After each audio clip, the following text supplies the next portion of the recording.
warahmatullahi wabarakatuh. Perkenalkan, nama saya Aulia Fatimah dengan nomor mahasiswa 233111062, Program Studi Pendidikan Agama Islam kelas 2B, Universitas Islam Negeri Raden Mas Said Surakarta. Di sini izinkan saya untuk menjelaskan salah satu bab di dalam kitab Fikih Pancasila, merajut kebersamaan di tengah kebinekaan. Bab tersebut adalah bab 3 yang mana berjudul Mengawal Pemerintahan yang Sah.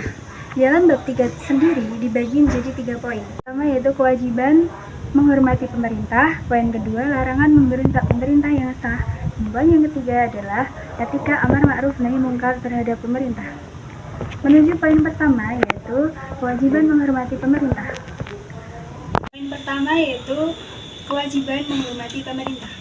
Perlunya kita atau seorang rakyat untuk segan, hormat, dan patuh terhadap pemerintah, karena berkembangnya sebuah bangsa atau keharmonisan suatu bangsa itu ada pada persatuan antara rakyat dan pemerintahannya, rasa hormat antara rakyat dan pemerintahannya.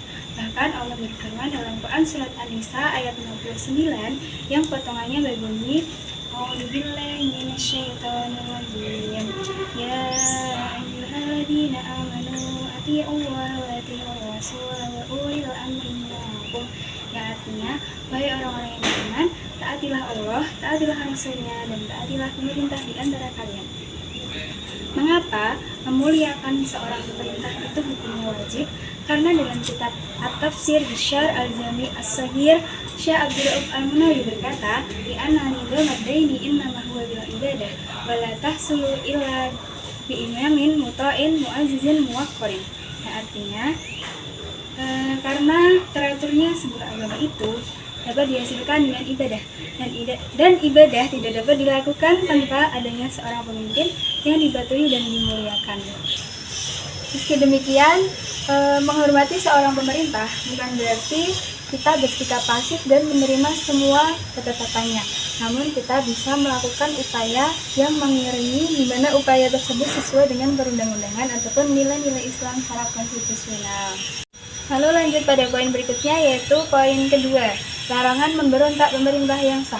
Berdasarkan ijma ulama, Imam An-Nawawi berkata bahwa memberontak pemerintah atau marah dengan pemerintah itu hukumnya adalah haram, meskipun pemerintah sendiri itu zalim ataupun fasik.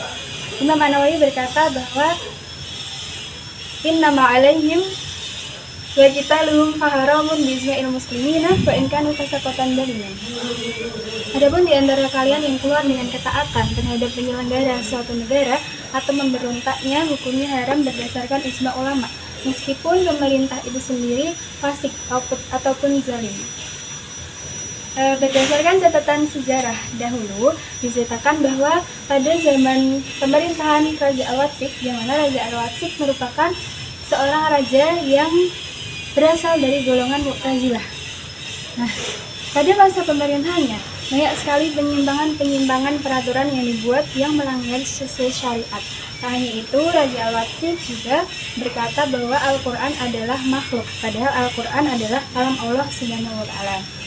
Nah, karena banyak sekali persimpangan yang dibuatnya, maka beberapa ulama fikih dari Baghdad berencana untuk membicarakan terkait masalah tersebut kepada Imam Ahmad bin Hanbal.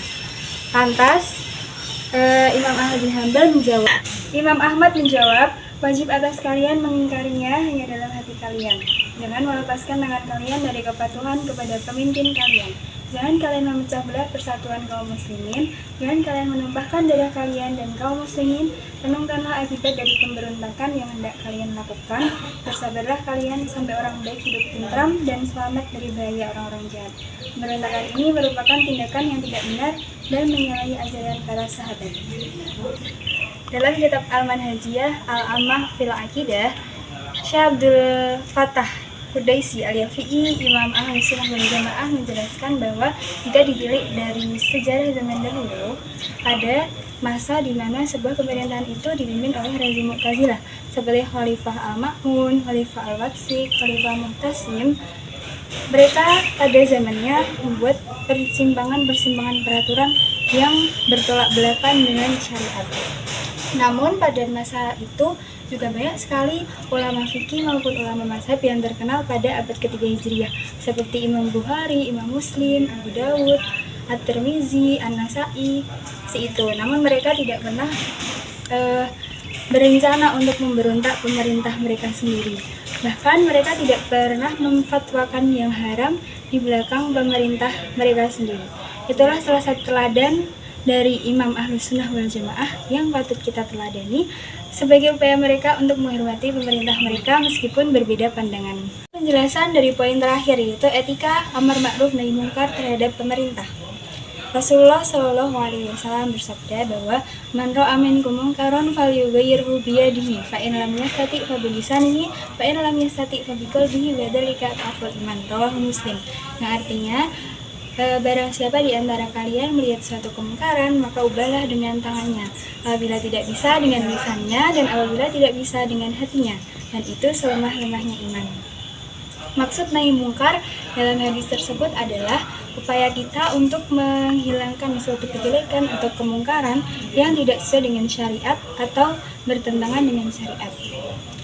Dalam hadis Al-Hakim, yang mana hadis tersebut adalah hadis sahih, dijelaskan apabila kita ingin menasihati seorang pemimpin yang menyeleweng peraturannya, itu jangan nasihati pemimpin itu dalam keadaan yang terbuka atau secara terang-terangan.